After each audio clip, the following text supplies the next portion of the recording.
Hi అండి, అందరికీ నమస్తే. అందరూ ఎలా ఉన్నారు? బాగున్నారా? నేను కూడా చాలా బాగున్నాను. మీరందరూ కూడా ఇంకా బాగుండాలని ఆ దేవుణ్ణి మనస్ఫూర్తిగా కోరుకుంటున్నాను. అయితే ఈరోజు కూడా ఒక మంచి వీడియోతో మీ ముందుకు వచ్చేసానండి. అయితే నవరాత్రులు అనేవి స్టార్ట్ అవుతున్నాయి కదండి. అయితే మొదటి రోజు ఏ అలంకరణ, అలాగే నైవేద్యం ఏం పెట్టాలి, ఏ రంగు పూలు పెట్టాలి, అలాగే రెండో రోజు ఎలా పూజ చేయాలి, ఇవన్నీ కూడా నేను క్లియర్గా మీ అందరికి కూడా అర్థమయ్యేలాగా వీడియో చేసి మన ఛానల్లో పోస్ట్ చేశాను. అయితే ఎవరైనా చూడని వారు ఉంటే ఒకసారి చూడండి. అయితే దేవీ నవరాత్రులు 3వ రోజు అమ్మవారు ఏ అలంకరణలో ఉంటారు, అలాగే అమ్మవారికి ఏ నైవేద్యం పెట్టాలి, అమ్మవారిని ఏ పూలతో ఈరోజు పూజించాలి, ఇవన్నీ కూడా మీకు క్లియర్గా చూపించబోతున్నానండి. అయితే మన ఛానల్ సబ్స్క్రైబ్ చేసుకోకపోతే ప్లీజ్ సబ్స్క్రైబ్ చేసుకోండి, అలాగే లైక్ చేయండి. మీరు చేసే లైక్ వల్ల మరొక 10 మందికి ఉపయోగపడుతుంది. అయితే వీడియో అనేది స్టార్ట్ చేద్దామండి. అమ్మలగన్న అమ్మ, ముగ్గురమ్మల మూలపుటమ్మని మనం ఒక అమ్మగా, ఒక తల్లిగా భావించి ఆ తల్లి దుర్గాదేవి అమ్మని భక్తి శ్రద్ధలతో ఆ తల్లికి పూజలు చేస్తే ఈ నవరాత్రుల రోజుల్లో ఆ తల్లికి మనం చేసే సమయంలో ఏదైనా సరే అండి, కోరుకున్న కోరిక ఆ తల్లి ఖచ్చితంగా నెరవేరుస్తుందని మన పండితులు చెప్తున్నారు. మనం పూజ చేసే టైంలో ఆ తల్లిని ఖచ్చితంగా మనం ఏదైనా మనసులో ఉన్న కోరిక తప్పకుండా నెరవేరుస్తుంది. ఎందుకంటే ఆ తల్లి ఈ 9 రోజులు కూడా ఉగ్ర రూపంలో ఉంటారు. అమ్మవారు ఆ తల్లికి మనం శక్తి కొలది పూజ చేసుకుంటే చాలు. ఎక్కువ ఆడంబరాలకి పోకుండా మీరు ఎలా చేసుకుంటారో అలానే చేసుకోండి చాలు. నేను ఇలా పూజ చేస్తున్నాను, మీరు కూడా ఇలా చెయ్యండి అని నేను చెప్పనండి. మీకు తెలిసినంత వరకు తప్పకుండా పూజ చేయండి చాలు. ఆ తల్లి ఎంతో సంతోషపడుతుంది. అయితే దేవీ నవరాత్రులు అంటేనే చాలా విశేషమైనవి. ఆ తల్లి ఆజ్ఞ, ఆశీర్వాదం లేకపోతే మనం ఆ తల్లికి పూజలు అనేవి చేయలేము. ఇక్కడ నేను 3వ రోజు పూజ చేస్తున్నాను కదండి. ముందు రోజు పూజ చేసిన పువ్వులు, తాంబూలం, అలాగే ఏ నైవేద్యాలు పెట్టాం అవన్నీ పక్కగా తీసి పెట్టేసుకోండి. ముందు రోజు చేసిన పువ్వుల వరకే తీసి, నైవేద్యాల వరకే తీసి పెట్టండి. అమ్మవారిని కానీ, ఆ విఘ్నేశ్వరుని కానీ, దుర్గాదేవి విగ్రహాన్ని కానీ కదపకండి. అలాగే మామిడాకులు కనుక వడబడిపోయినట్టయితే మామిడాకులు కూడా మార్చుకోండి. మీరు మామిడాకులు పెట్టుకుంటే మార్చుకోండి, లేకపోతే లేదండి. ఇక్కడ నాకు మామిడాకులు అనేది వడబడలేదు, అందుకే నేను ఉంచుకున్నాను. ఎందుకంటే నేను మామిడాకులు పెట్టే ముందు ఆ కుండీలో కొంచెం వాటర్ పోసి పెట్టుకున్నానండి. అమ్మవారికి గట్టి సంకల్పంతో అమ్మవారికి పూజ చేసుకోవాలనుకుంటే ఖచ్చితంగా చేసుకుంటామండి. ఆ తల్లి ఆశీర్వాదం మనందరిపై కలగాలని మనస్ఫూర్తిగా కోరుకుంటున్నాను. అయితే దేవీ నవరాత్రుల్లో 3వ రోజు అమ్మవారి అలంకరణ ఏమిటి, అమ్మవారికి ఏ నైవేద్యం సమర్పించాలి, అమ్మవారికి పూజ ఎలా చేయాలి అనే విషయాలన్నీ కూడా వీడియోలో మీకు క్లియర్గా అర్థమయ్యేలాగా షేర్ చేస్తున్నానండి. అయితే వీడియోని ఎక్కడా కూడా స్కిప్ చేయకుండా చూడండి, అప్పుడే మీకు పూర్తిగా అర్థమవుతుంది. 9 రోజులలో పాటు 9 అమ్మవార్లను ఒకేసారి పూజ చేసుకోవడానికి మనకు అవకాశం ఈ దేవీ నవరాత్రులకు మాత్రమే ఉందండి. అయితే 9 రోజులు కూడా మీకు వీలైనంత వరకు పూజలు చేయడానికి ప్రయత్నించండి. లేదా మీకు కుదిరినప్పుడు ఒక్కరోజైనా సరే ఈ దేవీ నవరాత్రుల్లో అమ్మవారికి, ఆ దుర్గాదేవికి ఖచ్చితంగా పూజ చేసుకోండి. అయితే ఈరోజు అమ్మవారికి 2024 అక్టోబర్ 5వ తేదీన అంటే శనివారం నాడు శ్రీ అన్నపూర్ణాదేవి అలంకరణలో దర్శనమిస్తారండి. ఈరోజు అమ్మవారు గంధం కలర్ చీరను దర్శిస్తారు. ఈరోజు అన్నపూర్ణాదేవిని పూజ చేయడం వల్ల ధనధాన్యాలకు ఎలాంటి లోటు ఉండవని మన పండితులు చెప్తున్నారు. ఈరోజు తప్పకుండా అమ్మవారికి పూజ చేయండి. అమ్మవారికి ఎలా పూజ చేయాలి చూద్దాము. అయితే ఈరోజు అన్నపూర్ణాదేవి అమ్మవారికి తెల్లని పూలతో అలంకరణ చేయండి. మీ దగ్గర తెల్లని పూలు ఉంటే అలంకరించండి, లేకపోతే మీ దగ్గర ఉన్న పూలతో అలంకరణ చేసుకుని మరేం పర్వాలేదు అండి. ఇక్కడ నాకు కూడా ఎక్కువగా తెల్లని పువ్వులు దొరకలేదండి, కొన్ని మాత్రమే ఉంటే అమ్మవారి విగ్రహం దగ్గర పెట్టుకున్నాను. అలాగే ఈరోజు అన్నపూర్ణాదేవికి పూజ చేస్తున్నాం కదండి. ఆహార పదార్థాలకు ఎలాంటి లోటు లేకుండా ఉండాలని అన్నపూర్ణాదేవిని పూజిస్తాము.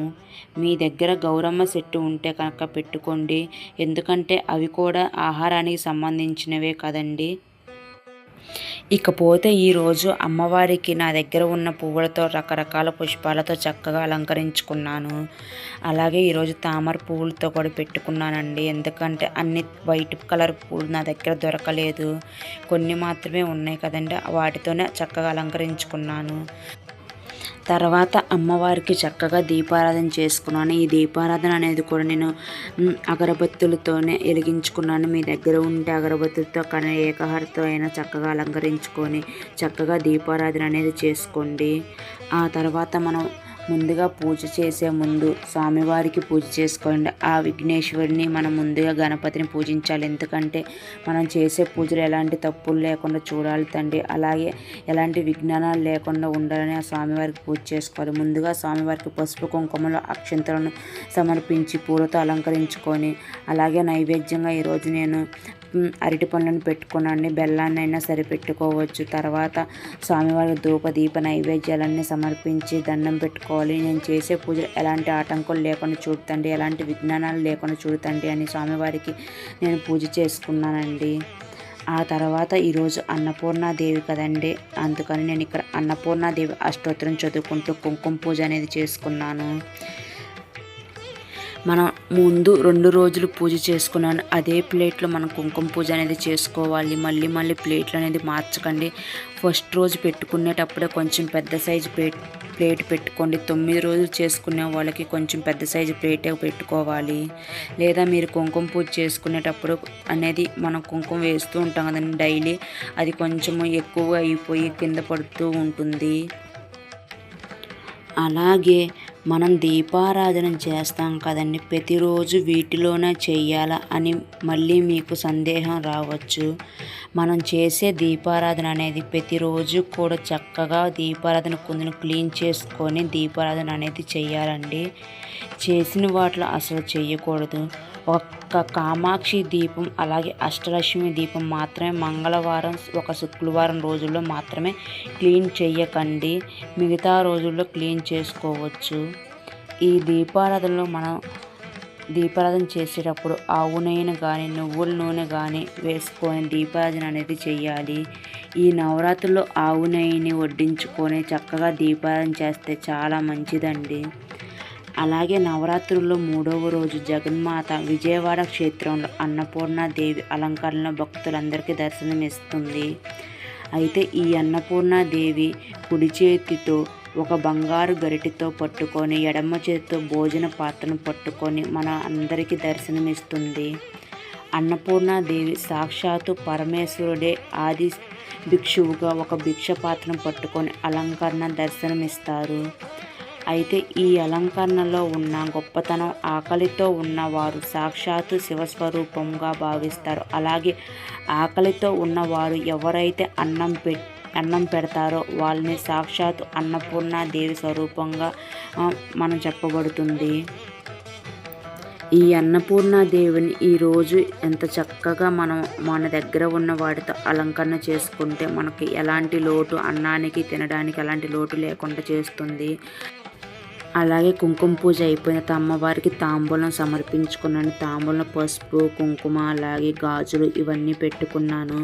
మీరు సోమత ఉంటే ప్రతిరోజు కూడా జాకెట్ పీస్ అనేది పెట్టుకోవచ్చు. అలాగే అమ్మవారికి కొన్ని తెలుపు రంగు పూలను వేసుకున్నాను. అలాగే ఈరోజు అన్నపూర్ణాదేవి కదండి, అమ్మవారికి దద్దోజనం అనేది సమర్పించుకున్నాను. ఈరోజు అన్నపూర్ణాదేవికి దద్దోజనం కానీ లేదా అన్నమైనా సరే వండి పెట్టొచ్చండి. అలాగే ఈరోజు పూజలో కొన్ని వస్తువులు అనేవి పెట్టుకోవాలండి. ఆ అమ్మవారి దయ వల్ల మనకు ధనధాన్యాలకు ఎలాంటి లోటు లేకుండా ఉండాలని పూజలో ఇవన్నీ పెట్టుకున్నాను. అయితే పూజలో ముందుగా బియ్యాన్ని పెట్టుకున్నానండి. మనం ముఖ్యమైనవి బియ్యం కదండి. ఎందుకంటే ఈ బియ్యంతోనే అన్నం తయారు చేసుకొని తింటాం కాబట్టి ముందుగా బియ్యం పెట్టుకోవాలి. ఇకపోతే మన పూజలో పప్పులను కూడా పెట్టుకోవాలండి. నా దగ్గర ఉన్న పప్పులను పెట్టుకున్నాను. మీ దగ్గర ఉన్న పప్పులను పెట్టుకోండి. అలాగే ఇంకా ఇలా నేను కొన్ని డ్రై ఫ్రూట్స్ని కూడా పెట్టుకున్నాను. ఇలా మీ దగ్గర ఏ పప్పులు ఉన్నా ఆ పప్పులన్నీ కూడా పెట్టుకుంటే సరిపోతుందండి. ఆ తర్వాత ఇవన్నీ పెట్టుకున్న తర్వాత అమ్మవారికి సమర్పించి చక్కగా నేను దండం పెట్టుకున్నాను. అమ్మవారికి కొన్ని అక్షింతలు వేసి అమ్మవారిని ఇలాగ నమస్కారం చేసుకున్నాను. ఇక అమ్మవారికి అక్షింతలు, అలాగే మనం దీపారాధన చేసిన దీపారాధన కుందుల దగ్గర కొన్ని అక్షింతలు వేసి నమస్కారం చేసుకోవాలి. దీపం కూడా మనం లక్ష్మీ స్వరూపంగా భావించాలి కదండి. అలా నమస్కారం చేసుకోవాలి. ఇంకా ఆ తర్వాత అగరబత్తుల ధూపాన్ని అయితే అమ్మవారికి సమర్పించాలండి.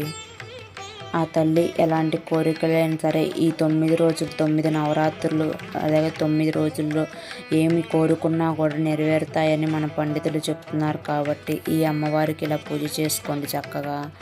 అమ్మవారికి పచ్చకర్పూరంతో హారతి సమర్పించుకున్నాను. మీ దగ్గర పచ్చకర్పూరం ఉంటే పచ్చకర్పూరంతో హారతి ఇవ్వండి. లేదా మీ దగ్గర మామూలుగా ఏ కర్పూరం ఉంటే ఆ కర్పూరంతో హారతి సమర్పించండి.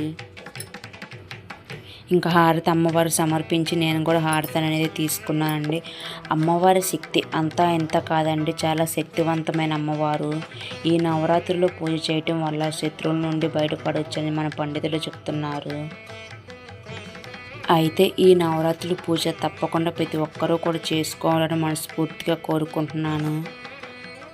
అలాగే మీకు ఈ పూజలో అన్నీ కూడా క్లియర్గా చెప్పానని అనుకుంటున్నాను. మీ అందరికీ కూడా అర్థమయ్యే ఉంటుందని అనుకుంటున్నాను. మీకు కనుక ఈ వీడియో నచ్చినట్టయితే ప్లీజ్ ఒక లైక్ చేయండి, షేర్ చేయండి. మరొక వీడియోతో మళ్ళీ కలుద్దామండి. థ్యాంక్ యూ ఫర్ వాచింగ్ అండి. బాయ్.